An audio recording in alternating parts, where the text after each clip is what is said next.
ഏത് ഭഗവാനാണ് ഞാൻ വിശ്വസിക്കേണ്ടത്?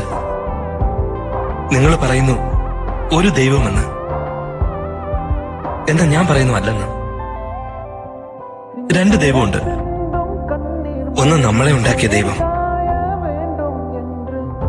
മറ്റൊന്ന് നമ്മൾ ഉണ്ടാക്കിയെടുത്ത ദൈവം. നമ്മളെ സൃഷ്ടിച്ച ദൈവത്തിനെ നമുക്കാർക്കും അറിയില്ല. പക്ഷെ നിങ്ങൾ ഉണ്ടാക്കുന്ന ദൈവം കാശുള്ളവനെ സഹായിച്ചുകൊണ്ടിരിക്കും, കാശില്ലാത്തവനെ ദൈവം സഹായിക്കില്ല. ഇങ്ങനെ ചെയ്യുന്ന ആളെയാണ് ദൈവം എന്ന് പറയുന്നത്.